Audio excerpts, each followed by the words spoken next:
portion of today's video is sponsored by Adapted Mind.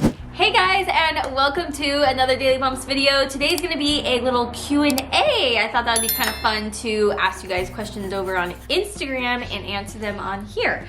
So let's go ahead and get started. Today's Q&A is all about homeschooling. A lot of you know we started homeschooling a few months ago. Oliver worked out perfectly because he ended up breaking his leg and he wouldn't have been able to go to school anyways. But I've got a lot of questions as to why and how it's going, and so I thought we would answer them right here. Okay, so I've got my first question, which it is a perfect one because this portion of today's video is actually sponsored by Adapted Minds. And so the question says, my child really struggles with math, what do you use? And I'm really excited to share with you guys about Adapted Minds because they are an amazing curriculum that is online based. Ollie loves it. Ollie also struggles with math. He really is not big into school, honestly. So anything that I can incorporate that is fun and incorporates like games and stuff, we love using. So we have been using Adapted Mind for a little while now, and something I love about it is that it's extremely user-friendly. A lot of these online curriculums can sometimes just not be super easy to use. So Ollie actually uses it right on his iPad, and he can kind of just play along. It has fun games, it has cute pets and characters, which he loves. And there's entertaining episodes to kind of keep the kids engaged and help them have fun while learning, which is really, really important when you're homeschooling, because the last thing you want to do is make it feel like school in a real school setting. You want school at home to be more fun and engaging and not just you sitting up there and talking and trying to write it out. So anytime I can use some sort of curriculum that helps him get more engaged, it's a plus for me. A really cool thing about Adapted Minds as well is that they have an algorithm that adjusts to your child. So if your child is advancing really quickly, they'll start making the questions a little bit more difficult. Or if your child's not quite at that level yet, they'll start kind of going back a little bit, which is perfect for Ollie. He never feels like for a long time that he doesn't understand what's going on. They can start making it a little bit easier for him. So you always want your child to be confident in what they're doing and not feel like they don't understand anything that's going on. Another really important thing, especially when it comes to math, is they actually have real teacher videos explaining the problem. So if they didn't understand something, they can actually watch as the teacher explains it, which is really useful because as a mom, sometimes I have a hard time knowing how to explain it to him because I'm not a teacher, and maybe I understand how to get to the answer, but I don't know how to explain it to him. And so I can even watch that with him, and I'll see how the teacher explains it, and then I can go in and kind of explain it how I feel he'll understand it as well, and she kind of teaches me in a way. So it's really, really useful because we have definitely come to situations where I understand what they're trying to teach him, but I'm like, how do you explain this to him? And so that's been really, really nice having a real teacher, not like a character, like it's a real teacher's voice explaining it. Another really important thing is that Adapted Mind limits screen time so that your kid has more time to go outside and play. That is the one thing that a lot of parents find downfalls, is that you feel like your kid's already on the screen for so long.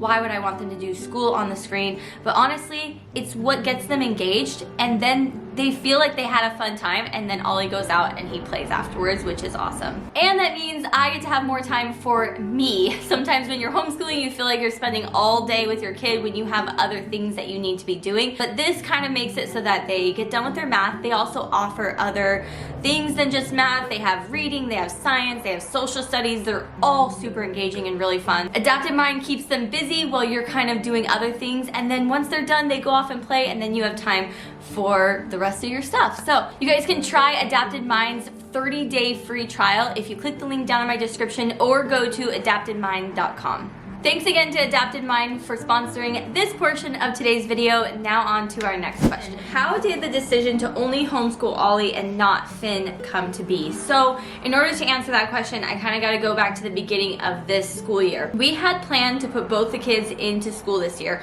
We homeschooled the year before. We were doing a lot of traveling, and it was really useful for us during that period. Then we were like, okay, let's put them into school. We love Finn's school. Finn goes to a Christian private school. They definitely align with our morals and beliefs, and so we love his school. He also loves school. He's really good at being in those kinds of settings, learning with a group of people. He loves hanging out with his friends, and we just love it. So no reason to take him out yet. But Ollie, we put him into public school, and this is the first year we ever did a real public school. He's in 2nd grade now, and we had used like private schools, charter schools, and homeschool from this point before.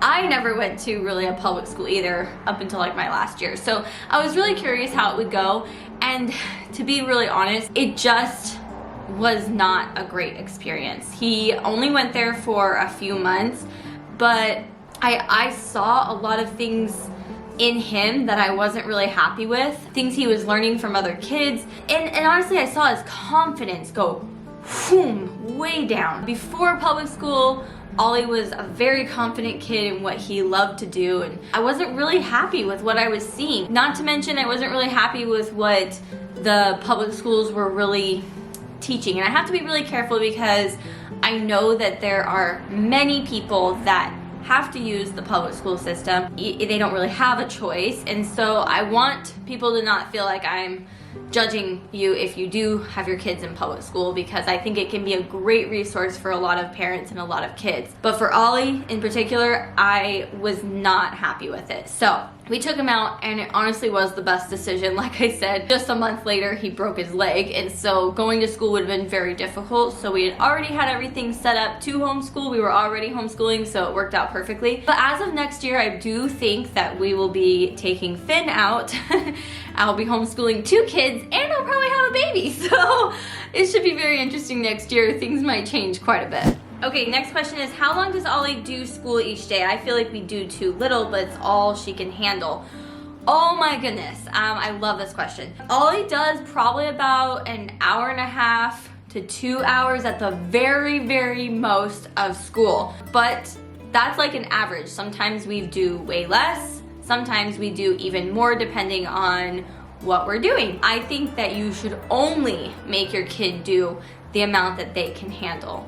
I think that's really important, and I think that's the really cool benefit about homeschooling is you don't need to push your child too much. You know your limits, you know your child, and there's no need for them to try to be doing more than they need to. They can go at their own pace and what feels comfortable for them. So don't ever feel guilty that you are doing too little. Even just reading with your kid, doing a fun activity is so beneficial. Okay, this was an interesting question. Do you have to report anything to the state, or how does that work? So yes, in California they have probably the strictest rules when it comes to homeschooling, which is probably another reason why I would love to move out of California.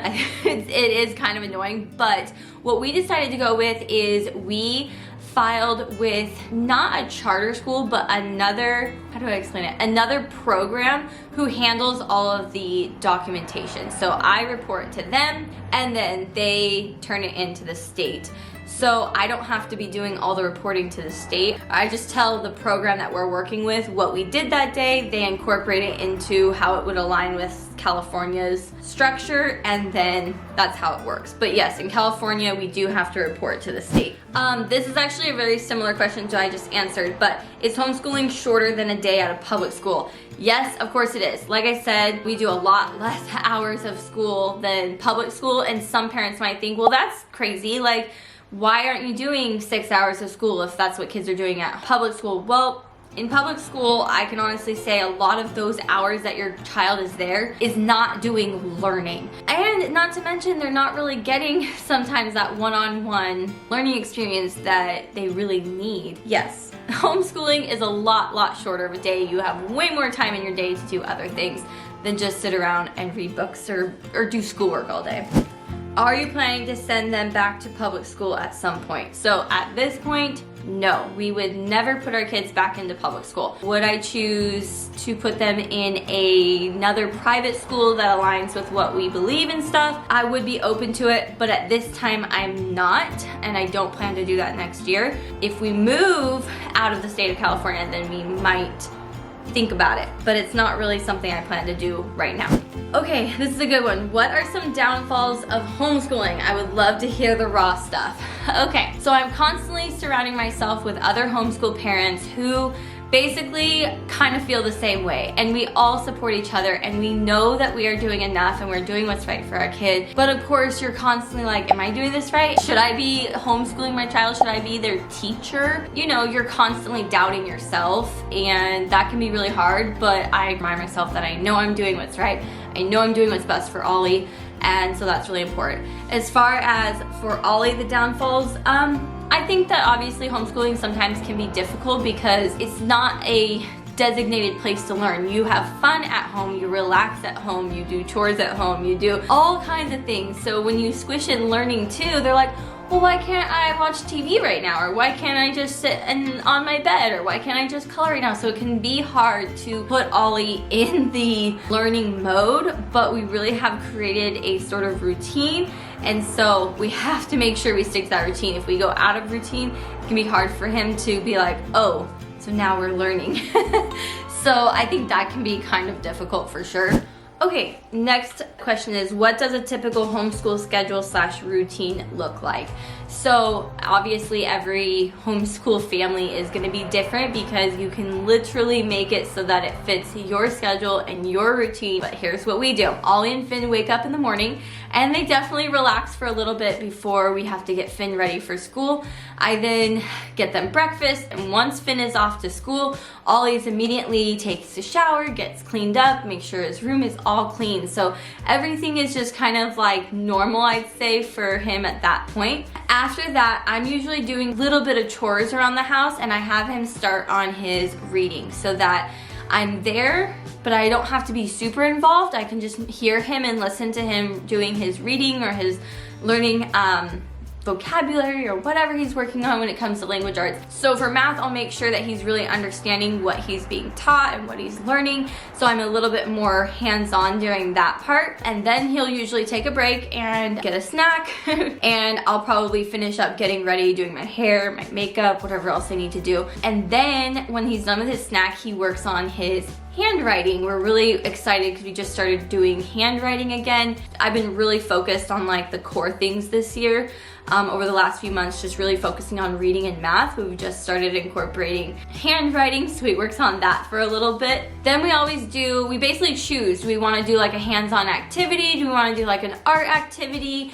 Do we want to do science? And so I have a science curriculum that we use that he loves. He is so into marine biology right now, which is another reason I love homeschooling is because when your child is really interested in something, you can actually dive in for them and help them be even more invested into it, and helps them find things that they really care about, and they can actually like continue on a path that they want to, or they can stop and they can go to something else they're really interested in. So we have a marine biology curriculum that he gets to do, and he learns so much of something that he loves learning about, which is really awesome. Which actually leads me to my next question is, what is his favorite subject to do at home? It's definitely marine biology or science. He loves anything to do with animals. And so we love being able to incorporate that. We're constantly wanting to take him to like fun aquariums and places that he can learn about the subject that he loves. So far, homeschooling has been going really well. I'd say this has been a much